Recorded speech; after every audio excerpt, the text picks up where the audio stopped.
नमस्ते प्यारे साथियों, कैसे हैं आप सब। आशा है कि आप सब अच्छे होंगे। आज की हमारी कहानी का शीर्षक है देवी का दीपक। एक रहस्यमयी, भावनात्मक और शिक्षाप्रद कहानी। सिंहपुर गांव, मिट्टी की खुशबू वाला संसार। सिंहपुर एक छोटा सा गांव जहां हर सुबह सूरज खेतों के ऊपर सुनहरी किरणें बिखेरता था। पेड़ों पर चिड़िया चहचहाती और हवा में घुली मिट्टी की खुशबू लोगों को जीवन का एहसास कराती।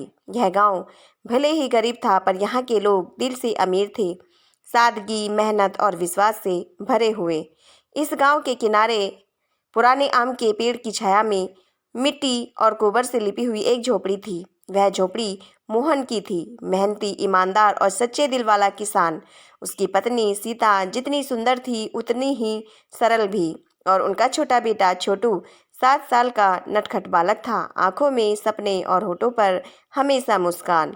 हर सुबह सूरज निकलने से पहले मोहन खेतों की ओर निकल जाता, कंधे पर हल और बैलों की रस्सी, सिर पर फटी हुई टोपी और दिल में उम्मीद की शायद इस बार फसल अच्छी होगी। सीता दरवाजे पर खड़ी होकर कहती, सुनो जी, लौटते समय रास्ते से थोड़ा गुड़ ले आना, छोटू को बहुत मन है। मोहन हंसकर जवाब देता, गुड़ तो क्या, इस बार तेरे लिए नई चुनरी भी लाऊंगा। सीता मुस्कुरा देती और छोटू दौड़कर उसके पैर पकड़ लेता। बाबा जल्दी आना, आज मैं मिट्टी से महल बनाऊंगा। उस छोटे से परिवार की दुनिया बहुत छोटी थी, पर उसमें प्यार का सूरज हमेशा चमकता था। वो बरसात जो कभी आई ही नहीं, एक दिन आसमान में काले बादल घिर आए। गांव वाले खुश हो उठे, लो अब बरखा आई, अब तो खेत लहलहा उठेंगे। पर वो बादल बस छाए रहे, बरसे नहीं। दिन बीते, धरती फट गई, मिट्टी धूल बन गई, तालाब सूख गए, बैल दुबले हो गए और अनाज खत्म होने लगा। मोहन सुबह खेत जाता, पर लौटते समय मिट्टी के सिवा कुछ नहीं मिलता।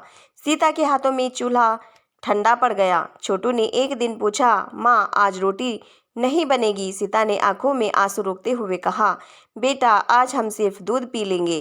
पर वो दूध भी बस पानी में मिलाया हुआ था। मोहन की आंखों में हार की परछाई उतरने लगी। सीता को खांसी बढ़ने लगी और एक दिन उसका बुखार इतना तेज हो गया कि वो बिस्तर से उठ ही न सकी। मोहन ने गांव के वैद्य को बुलाया। वैद्य ने कहा, दवा है, पर जड़ी बूटी दूर पहाड़ों से लानी होगी और पैसे भी लगेंगे। मोहन के पास कुछ नहीं बचा था, बस सीता की चूड़ियाँ और खेत का एक कोना। सेठ हरिनारायण का जाल।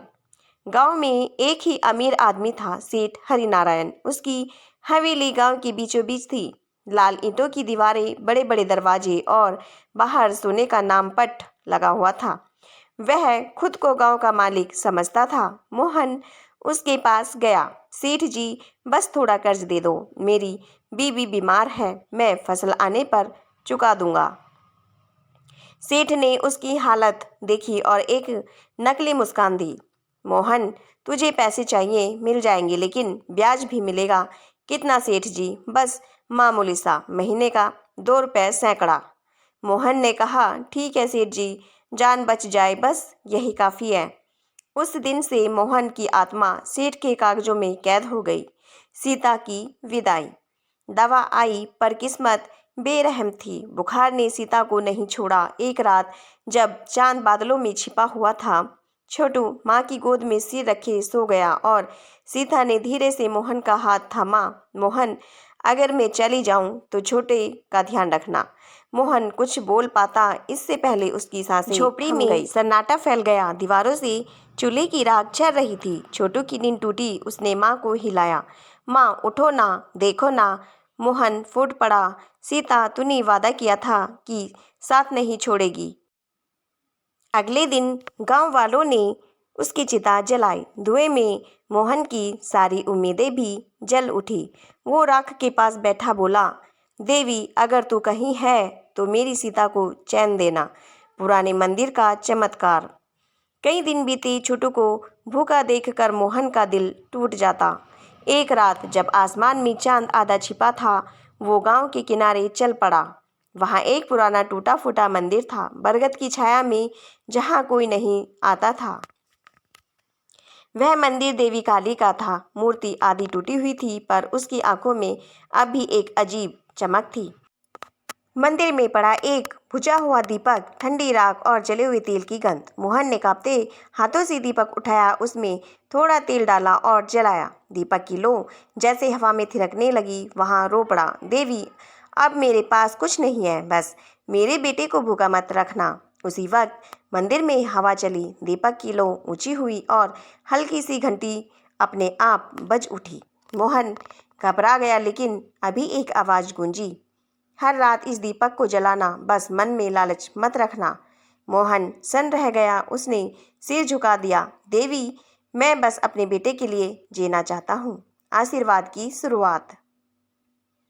उस रात के बाद हर शाम मोहन मंदिर जाता, दीपक जलाता और प्रार्थना करता।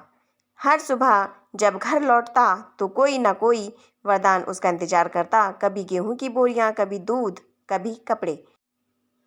छोटू की आंखों में फिर से मुस्कान लौट आई। बाबा अब हम भी मेला जाएंगे ना? हाँ बेटा, इस बार नई धोती लाऊंगा तेरे लिए। धीरे धीरे मोहन का घर भरने लगा। उसने सेठ हरिनारायण का कर्ज चुका दिया। अब लोग उसे मोहन भैया कहने लगे। जो पहले गरीब मोहन था, लालच का अंधेरा। सेठ हरिनारायण यह सब देखता रहा।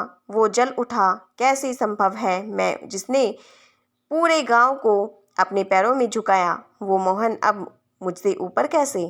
एक रात वह चुपके से मोहन के पीछे पीछे गया। उसने देखा मोहन मंदिर में दीपक जलाता है, झुककर कुछ बोलता है और चला जाता है। थोड़ी देर बाद एक हल्की सुनहरी रोशनी उठती है और हवा में विलीन हो जाती है। सेठ की आंखें लालच से चमक उठी। तो यही है चमत्कार का राज, दीपक। अगर यह दीपक मोहन को वरदान दे सकता है तो मुझे क्यों नहीं?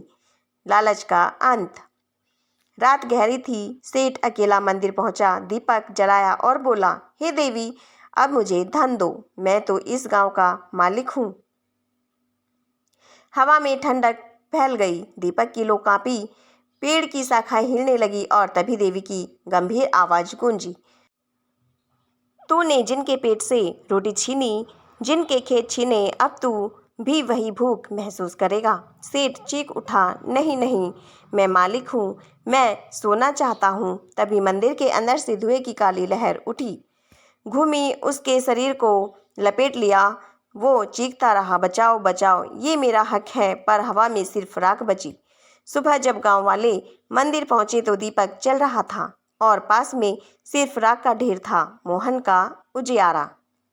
सेठ के जाने के बाद गांव बदल गया। मोहन ने प्रण लिया, अब मैं किसी से ब्याज नहीं लूँगा। देवी ने जो दिया वो सबका है। उसने मंदिर की सफाई करवाई, वहाँ रोज दीपक जलाने की परंपरा शुरू की। हर गरीब किसान को बीज देता, बिना ब्याज के, बिना लालच के। गांव में फिर से हरियाली लौट आई। लोग कहते, जिस घर में भलाई का दीपक जलता है वहाँ देवी खुद आती है। छोटू अब बड़ा हो चुका था, वही जो कभी भूखा सोया था अब दूसरों को खाना खिलाता था। गांव की गलियों में अब रोशनी थी और मंदिर में हर रात दीपक की लौ कांपती थी, जैसे देवी मुस्कुरा रही हो। सीख। आज भी सिंहपुर के लोग कहते हैं, देवी का दीपक उसी घर में जलता है जहाँ दिल में दया और हाथों में सेवा होती है। लालच की लौ तेज जलती है पर उसका धुआं सब कुछ मिटा देता है। प्यारे साथियों, यदि यह कहानी हमारी अच्छी लगी है तो प्लीज़ चैनल को सब्सक्राइब कर